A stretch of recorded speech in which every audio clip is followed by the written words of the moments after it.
नमस्कार, मी अशोक मिरगे आणि आपण ऐकत आहात मिरगेंची कविता.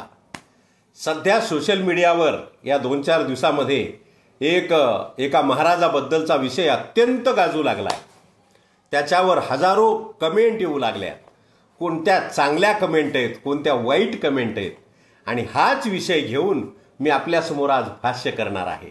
आणि या कवितेचं शीर्षकच मी असं दिलंय की कीर्तन सोडून द्यायची वेळ काय येते.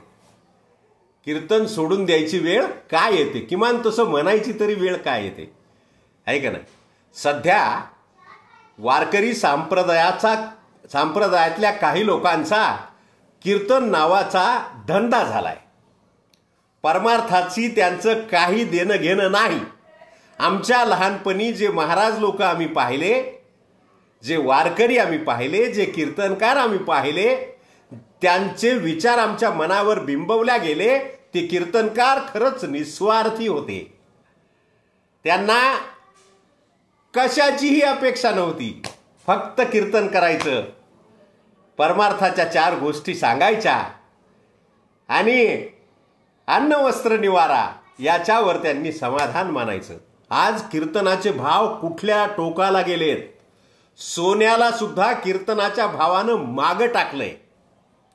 1 तोळा सोन्याचा भाव एका कीर्तनाचा झालाय. कुठं गेलाय काळ?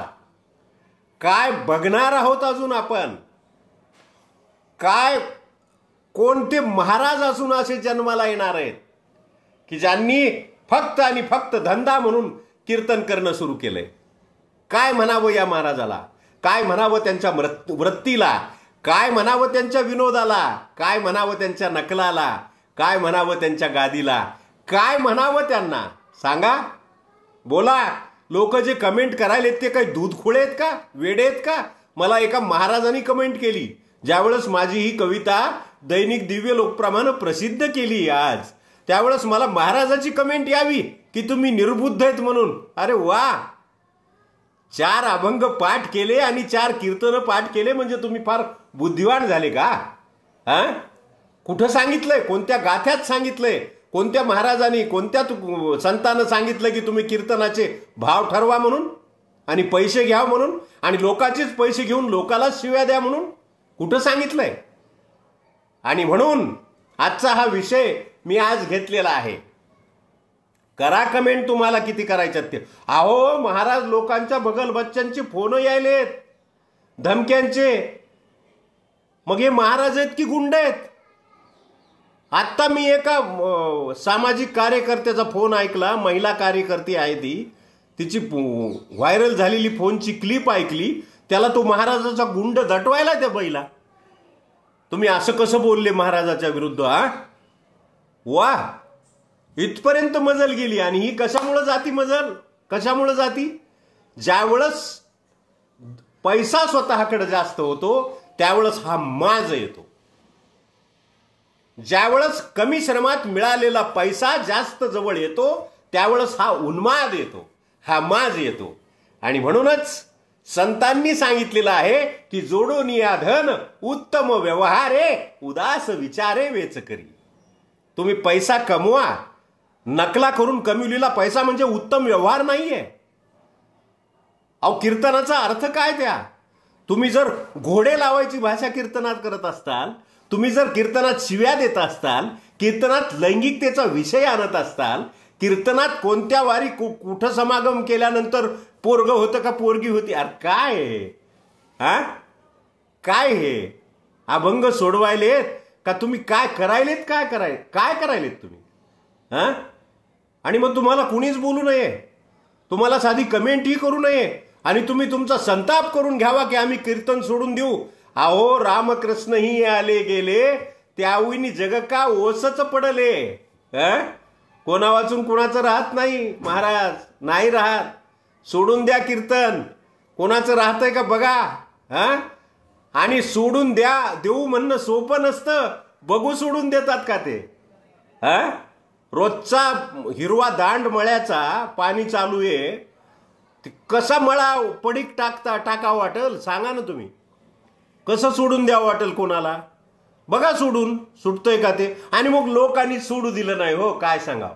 पहिलं एका महाराजाचं आम्ही ऐकलं होतं, मला येऊ म्हणतात, मला तेऊ म्हणतात, त्यांना शिव्या दिल्या फोनवर आईमाईवर, की जी गलिच्छ भाषा स्त्रीला वापरू नये ती वापरली क्लिपवर, आणि पुन्हा तोच महाराज कंबर बांधून मृदंगावर नाचायलाय. अरे काय म्हणावं तुम्हाला? काय म्हणावं रे तुम्हाला? कुणी घेतलं संप्रदायात तुम्हाला? कशामुळं संप्रदाय असा ज्ञानेश्वराचा, तुकारामांचा, एकनाथांचा कशामुळं अशी वेळ आणली संप्रदायावर तुम्ही? तुमच्या संसारामुळं, तुमच्या स्वार्थामुळं. आणि आम्ही हे केलं ना आम्ही ते केलं, आम्ही हे कार्य करतो, आम्ही ते करतो. कशामुळं? कोण म्हणलं तुम्हाला करा म्हणून? कोण म्हणलं? आणि कोणी स्वतःच्या पैशावर करतंय का? ह्याच पैशावर दाखविण्यासाठी थोडं करावंच लागतं, ऐका नाही? काळा पैसा लपवण्यासाठी बँकेचं कर्ज घ्यावं लागतं का नाही? हा राजकारणातला नियम आहे. तुम्हाला माहीत नसलं तर सांगतो.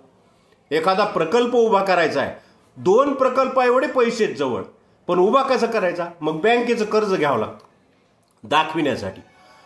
तसं तुम्ही एवढा मोठा पैसा कमवलाय, त्याच्यात काय करायलेत म्हणून लोक विचारतील, चर्चा करतील, म्हणून मग करा, सांभाळा गाई, सांभाळा थोडे लंगडे भैरे पांगळे, करा आश्रम उभे, थोडंसं काहीतरी करा, एखादं मंदिर बांधा. आत्तापर्यंत कुणीच बांधलं नव्हतं, मीच बांधलं. वा, मस्त केलं, चांगलं केलं. पण अरे चांगली बुद्धी का होईना तुम्हाला भंग सोडवायची? तुम्हाला चांगली भाषा का वापरता येईना कीर्तनामध्ये? याचं उत्तर आहे तुमच्याकडं. लोक हसायलेत म्हणून तुम्ही कुठलीही भाषा कीर्तनात वापरताल. नारदाची गादी आहे ती. तुकाराम महाराजाच्या पवित्र पावलाची धूळ त्या गादीला लागलेली आहे. एकनाथांची, की ज्यांना उन्माद नव्हता, राग नव्हता, एकनाथ बाबांना 100 वेळा अंगावर थुकून गेलेला मनुष्य शेवटी पाया पडला त्यांच्या. एवढं त्यांनी कामक्रोधाला जिंकलं होतं. आणि त्यांच्या गादीवर तुम्ही कमरा बांधू बांधू, जॅकेट घालू घालू थैथयाट करायले, नाचायले. तमाशाची वेळ आणली त्या कीर्तनाला, आणि तरी तुम्हाला कुणी बोलू नये, साधी कमेंट करू नये. तुम्ही धमक्या देणार आम्हाला. अरे वा, हे कसला उन्माद आहे? हे कुणाचा उन्माद आहे? हे कुठून आला उन्माद? आणि म्हणून मी आज हा विषय घेतलेला आहे. ऐकूया. मी जास्त बोलणार नाही. काही कितीही बोललं तरी फरक पडणार नाही. आणि कुणी कीर्तन सोडून देत नसतं. अजिबात नाही. एवढी मोठी लालूच ती काय चेष्टा आहे का सोडून देणं म्हणजे? फक्त लोकांनी राजकारणात जसं म्हणतात ना, मी राजीनामा द्यायलो, मी राजीनामा द्यायलो. लोक म्हणतात नका नका नका नका, तसं नका करू. तुम्ही गेल्यात तर आमचं कसं व्हायचं? नका नका, तसं नका करू. हे असं आहे हे. मग लोकांनी आग्रह केला, मला गरजच नव्हती. असे नाटकं माहीत आहेत सगळ्यांना. त्याच्यामुळं ते तुमची मर्जी येते. परंतु आम्ही सांगायचं काम केलंय की रामकृष्णही आले गेले, त्याविन जगना ओसच पडले.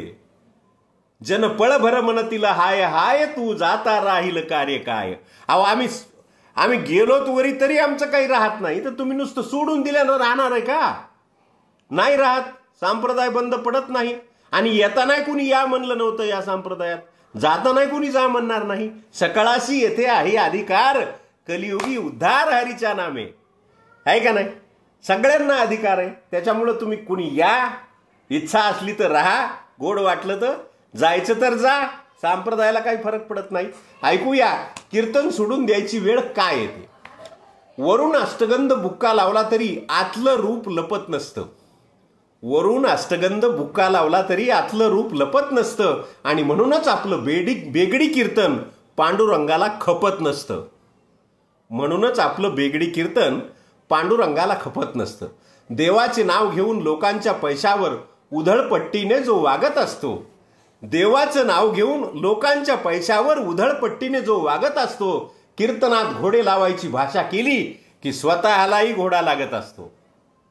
काय चूक आहे याच्यामध्ये? आपण कोणत्या गादीवर बोलतोय याची स्मृतीही असली पाहिजे. आपण कोणत्या गादीवर बोलायलो याची स्मृती असली पाहिजे. आणि नुसतं बोलून भागत नसतं, तर तशी कृती असली पाहिजे.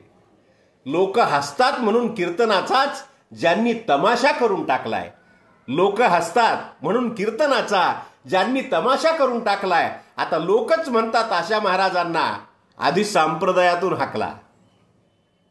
लोक हसतात म्हणून ज्यांनी कीर्तनाचा अगदी तमाशा करून टाकला, आता लोकच म्हणालेत अशा महाराजांना आधी कीर्तनातून हाकला. कुणी आया बहिणीवर शिव्या देतात, तर कुणाचं लफडं गाजू लागलंय. बघतोत आपण क्लिप सोशल मीडियावर, ऐकतोत आपण ऑडिओ सोशल मीडियावर. कुणी आया बहिणीवर शिव्या देतात तर कुणाचं लफडं गाजू लागलंय आणि वारकरी पंथातल्या काही भामट्यांचं चौकाट डफडं वाजू लागलंय. कुणी आया बहिणीवर शिव्या देतात, कुणाचं लफडं गाजू लागलंय. वारकरी संप्रदायातल्या काही भामट्यांचं चौकात डफडं वाजू लागलंय. कुणी कीर्तन करणं सोडलं म्हणजे संप्रदाय बंद पडत नसतो. कुणी कीर्तन करणं सोडलं म्हणजे संप्रदाय बंद पडत नसतो. आणि तुमच्या समोर हसलेला समाज तुमच्यासाठी रडत नसतो. नाही रडत तुमच्यासाठी. बघा तुम्ही. आणि म्हणून ज्ञानोबा तुकोबांच्या कीर्तन सेवेला पहिले दिवस आले पाहिजेत. निष्पाप कीर्तन झाली पाहिजेत. निष्काम कीर्तन झाली पाहिजेत. ज्ञानोबा तुकोबांच्या कीर्तनांना पहिले दिवस आले पाहिजेत. आणि संप्रदायात शिरलेले सगळे भंगरी आता तडीपार झाले पाहिजेत. संप्रदायात जे जे शिरलेत ते भंगरी आता तडीपार झाले पाहिजेत. आवडलं असेल तर नक्कीच कमेंट करा, लाईक करा, सबस्क्राईब करा. नसेल आवडलं तर तशीही कमेंट करा. आणि खूपच आग झाली असेल तर फोन करून बोला.